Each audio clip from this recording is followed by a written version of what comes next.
이제 내가 가진 내 매장에 내 브랜드의 차별화가 굉장히 중요하다는 얘기를 제가 지속적으로 해왔는데, 그냥 똑같이 고기 팔고 찌개 팔고 커피 팔고 파스타 파는데 어떻게 차별화를 두냐 라고 이제 여쭤보시는 분들이 많은데, 어디서나 파는 평범한 메뉴로 차별화하는 방법에 대해서 이야기를 해볼게요.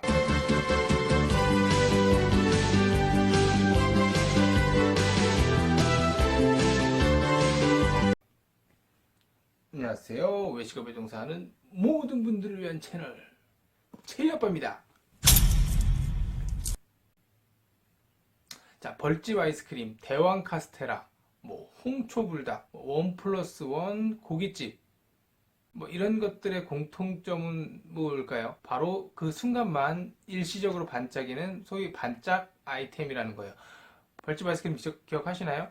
아이스크림 위에 진짜 벌집을 올려줘서 이제 비주얼적으로 우와 하고 한순간에 이제 말 그대로 빵 터져서 TV에도 나오고 매장도 엄청 깔렸었어요. 근데 지금 어디 갔죠? 그 외에 다른 브랜드들은 어떨까요? 막 산더미처럼 이만큼 쌓아주거나 엄청나게 맵거나 이런 것들은 금세 시장의 이슈가 돼요. 사람들이 몰리고 SNS에 막 소개돼서 우와 그 집 엄청 맵대, 야 거기 디자인 봐봐, 야 거기 비주얼 봐봐, 야 거기 엄청 맛있대. 이런 것들의 장점은 이제 금방 이슈화가 된다는 거지만, 단점은 거품이 쉽게 꺼지고 길게 가지 못한다라는 거예요. 짧고 굵게를 원하시는 분들은 이제 이런 아이템들이 딱이지만, 외식업을 지속적으로 장기적으로 운영하실 분들에게는 리스크가 굉장히 큰 아이템들이에요. 하지만 이제 조금 더 전문적이고 오래되고 맛집으로 소문난 이런 곳들을 보면 시각적으로나 이렇게 크게 임팩트가 되는 곳은 별로 없어요. 정성으로 만들고 자기만의 색을 확실히 하고 그 길로 꾸준히 하면서 손님들에게 그 브랜드의 이미지가 차곡차곡 쌓인 곳이 대부분이에요. 처음에는 고전했겠지만 가늘고 길게 가다가 굵고 길어진 브랜드들이 많습니다.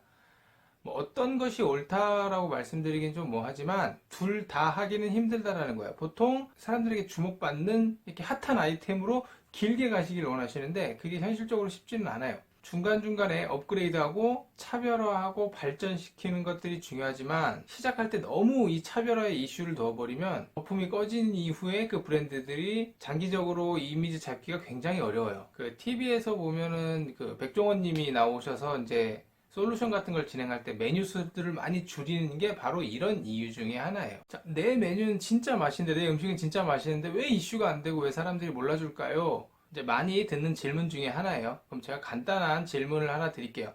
지금 내 앞에 밥 한 공기랑 다이아몬드가 하나 있으면 이제 어떤 거를 고르시겠어요? 아마 저 같아도 열에 9은 다이아몬드를 고를 거예요. 하지만 만약에 내가 이틀을 굶었어요. 그리고 앞으로 이틀을 더 굶어야 돼. 그리고 다이아몬드를 당장 팔 수도 없어요. 그러면 대부분의 사람들이 밥 한 공기를 고를 거예요.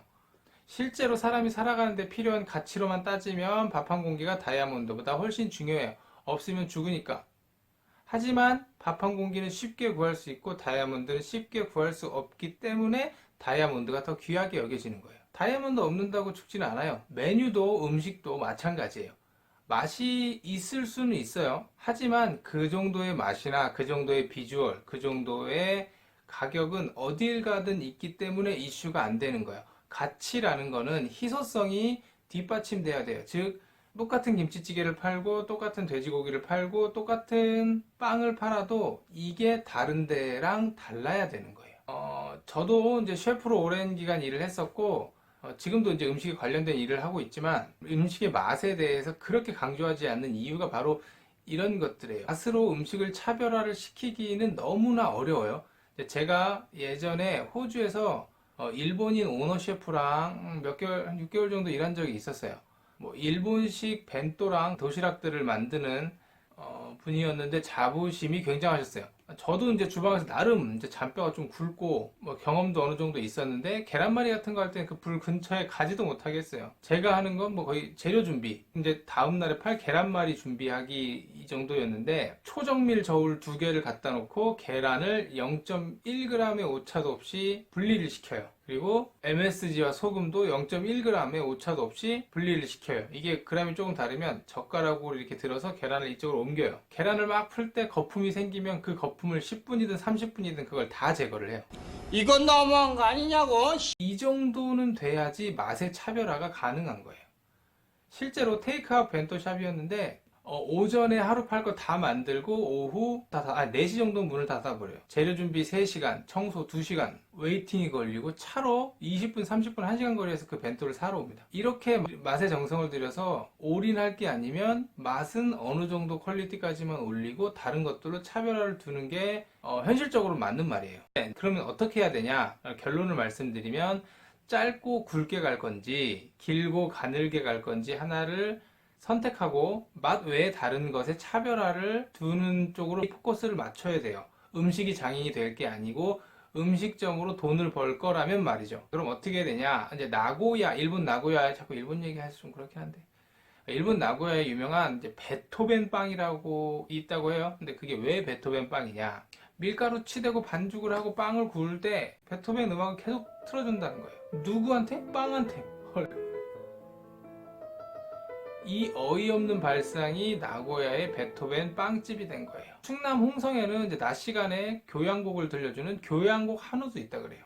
이제 이처럼 흔히 내 제품, 내 이제 음식의 차별화를 두기 위해서 그 음식 자체만 들여다보는 경우가 대부분이에요.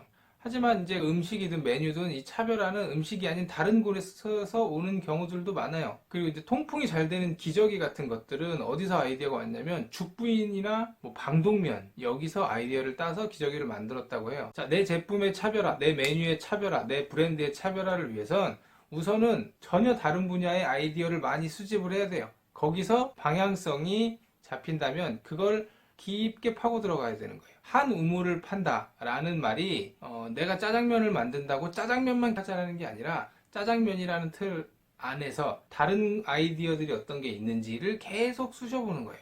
그리고 방향이 정해졌을 때 거기에 연구를 해서 차별화를 해야 되는 거예요. 외식업을 하면서 차별화를 하는 게 결코 쉽지는 않아요. 말씀드린 것처럼 반짝 아이템으로 길게 가는 것도 어렵고 대중적인 아이템으로 길게 가는 것도 인내심이 필요해요. 너무 메뉴와 너무 내가 가지고 있는 브랜드, 매장 내에서 좁은 시야에서 뭔가를 변화하려고 하지 말고 굳이 외식업이 아니더라도 다른 분야의 많은 것들을 보고 장점을 찾아보고 접목할 걸 찾아봐서 나만의 차별화하는 브랜드와 나만의 차별화되는 메뉴를 만드시기를 바랍니다.